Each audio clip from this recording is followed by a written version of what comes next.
You're watching First Take, presented by Chase. Just a day after losing 27-10 to the Chargers in a wild-card playoff game at home, Marvin Lewis gave Andy Dalton some assurances about his future as the Bengals quarterback. Marvin told reporters, quote, "We asked him to do a lot. We're comparing him to guys that have been in the league for a long time, and he's done a lot. Some of them didn't play as early as when we played. We'll continue to win big games, but we're asking a lot out of him. There's no doubt I believe in his abilities, I believe in his makeup, I believe in his maturity." He believes in his maturity, in his abilities. Stephen A., yesterday we talked about this, and you were very strong on your feelings towards Marvin Lewis, and I want to get your take on the latest in regards to what he said about Andy Dalton. Well, first of all, I don't believe in Marvin Lewis anymore. And what Andy Dalton said that Marvin Lewis said to him is a big reason why that is. Just a couple of days, if not a day, removed from an horrific playoff loss, yet again, a third consecutive playoff loss. He's getting a vote of confidence.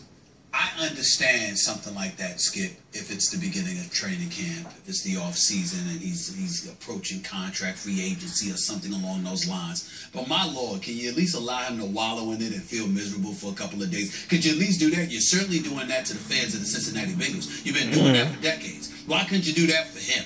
It just gets ridiculous and it reeks of mediocrity. And the reason why I brought up this, Skip, and I apologize to you for taking time on this show, because obviously we discussed it yesterday, and I asked you to let me revisit this again because I took a lot of heat yesterday. I've had black coaches call me. I've had some white coaches that I know called me and told me to give them a break. I've had some folks within the black community, and not just via Twitter, getting on me because they felt like I was too hard on Marvin Lewis. Let me be very, very clear when I say this, and I'm going to look right into the camera and say this. I don't care. And I mean that from the bottom of my soul. I'm going to repeat what I said, and I'm going to make sure I didn't stutter. Marvin Lewis should not have the job as the head coach of the Cincinnati Bengals. He should have been fired yesterday. It is that simple. And every waking day that goes by that this man still maintains his job as the head coach of the Cincinnati Bengals is a message to Cincinnati Bengals fans that we don't care about winning. All we care about is existing, being mediocre, and collecting as much of your support via monetarily or otherwise, as much and as long as we possibly can. It is that simple. This man has been at the job for 11 years. And I say this with all due respect because somebody I have profound respect for is a guy by the name of Bill Polian, who works here, who came on my radio show in New York City yesterday and gave emphatic support to that of a Marvin Lewis. He talked about how Marvin Lewis is a great coach and how Marvin Lewis is somebody he would have kept on the job, etc., etc. I heard about the great Tony Dungy standing up and saying that Marvin Lewis deserves to keep his job as head coach of the Cincinnati Bengals. We know how I feel about the great Tony Dungy, okay? I am saying to you right now, my novice self, who doesn't have a shred of relevancy to the NFL, I'm just giving you my opinion. I disagree with Bill Polian. I disagree with Tony Dungy. I would disagree with the Lord himself if he told me that Marvin Lewis should stay on as head coach of the Cincinnati Bengals. And here is why. 11 years, you haven't won a single playoff victory. There are people that are going to sit there and say the first 6 years, the first 5 years or so, Stephen A., he had to clean it up. He had to clean up everything. Well, what happened to the last 6? You got to the playoffs the last 3 years. You've lost those 3 years. You haven't done anything. And my point is this. If you're going to look at a man that has been to the playoffs 5 years, has missed it 6 years, has never won a single playoff game, and tell the citizens of Cincinnati that after 11 years, you still get to keep your job under those conditions, who else can we talk about, Skip? I can't talk about I can't talk about Jason Garrett. I can't talk. Bring Mike Shanahan back to the Redskins. Might as well, because he made the playoffs last year, okay? The fact is that if you're talking about a standard, this is America. It's a result-oriented business. Does Mike Tomlin ever get an opportunity to coach the Pittsburgh Steelers if that kind of mentality existed in Pittsburgh, even though Bill Cowher walked away as opposed to being dismissed? I mean, does Tom Coughlin ever land? Does Bill Belichick ever become a head coach if Bill Parcells is never willing to give anything up? You know, when he left and gave up the Jets, and Bill Belichick was the coach for one day before leaving and skipping to New England because obviously that was a better organization. The list goes on and on. We are talking about a multi-billion-dollar industry where there are a plethora of young, brilliant, vibrant, hard-working, go-getter dudes starving for opportunity number one. This guy has been on the job for 11 years. You don't have one single playoff victory? I have a simple question for the Cincinnati Bengals or all of the Marvin Lewis supporters out there. What is your standard? I'd like to know. Because to me, everywhere I go, and any place that I look at, in our industry, in radio, in newspaper, or whatever the case may be, if you're moderate or mediocre, or whatever the case may be, you're just working for a pension. But if you're really, really trying to make a difference, you're trying to win. And last time I checked, what did you talk to me about, Skip, when we talked about Peyton Manning as opposed to Andrew Luck? Even though I disagree with you because I was talking about the long term with Andrew Luck, and you were saying the short term. Your point and your premise was it's a win now league. This is a guy that hasn't won for 11 years. It boggles my mind how anybody, and that includes the great Tony Dungy, the great Bill Polian, all of those coaches out there in the NFL, some of whom called me yesterday, all of you, I really, really want to know what is the standard. Because if you're not trying to win, obviously he's trying to win. I don't mean it in a literal sense.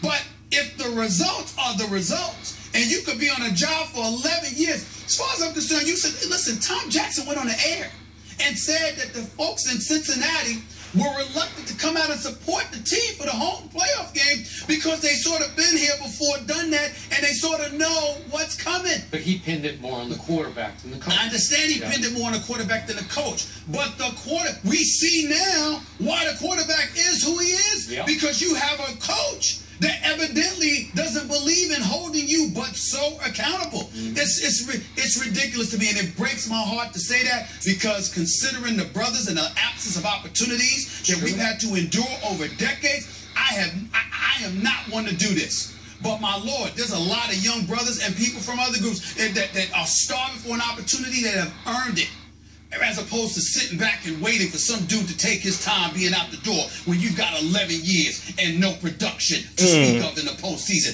I think it's ridiculous. And I just want to make sure that I said that again so everybody understands. I wasn't stuttering yesterday when I said what I said. I meant exactly what the hell I said. Marvin Lewis needs to go. Let him be a defensive coordinator. Let him be in some other role with some other team. But he does not need to be a head coach, especially for the Cincinnati Bengals. I told you yesterday, I respect your stance. I very much agree and agreed yesterday with your stance.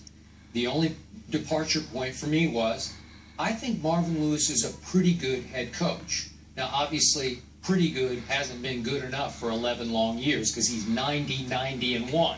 So he's Jason Garrett in Cincinnati, except given more life, longer time. Because Jason Garrett's a 500 coach. So is Marvin Lewis.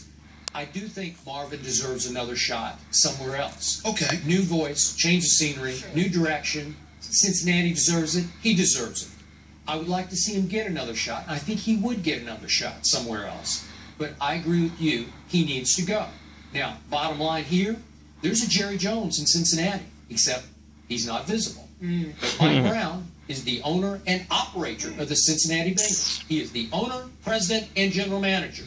And I'm told that he has already given Marvin Lewis a vote of confidence after the playoff debacle. He doesn't care about winning. So Marvin Lewis, it was easy for him to give the quarterback a vote of confidence because Marvin knows he's good, at least for next year. So he's willing to go forward and give Andy Dalton one more shot because they're the defending division champs. So the owner is taking that to the bank. And the owner is blaming the young quarterback's lack of maturity. Yes, for what happened on Sunday. Only emphatic point left that I want to make is I am in no way questioning the football acumen or capability of Marvin Lewis. People associated with the NFL swear by his ability to coach and know the game of football. Sure. What I am saying is it's a results-oriented business. Yep. If you haven't won a game in the postseason in 11 years, if you're 0-5 and you missed it the other 6, and the fan base is reluctant to provide you with support because they've given up on you.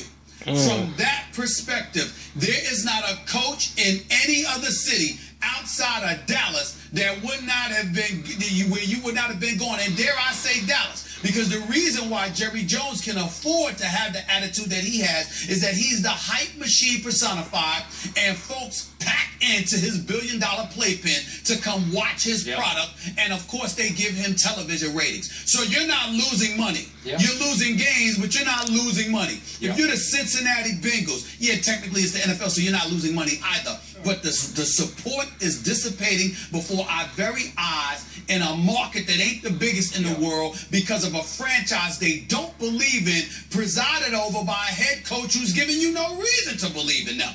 Enough's enough. Okay, look, last word. Sure. I know you needed to clarify. You really don't need to defend yourself on this. You said what you said yesterday. Yeah, you believe I ain't going to say it again. Okay. I ain't going to say it again. I ain't going to say it again. I'll leave it be. We're done, folks. Coming up next, one of our analysts,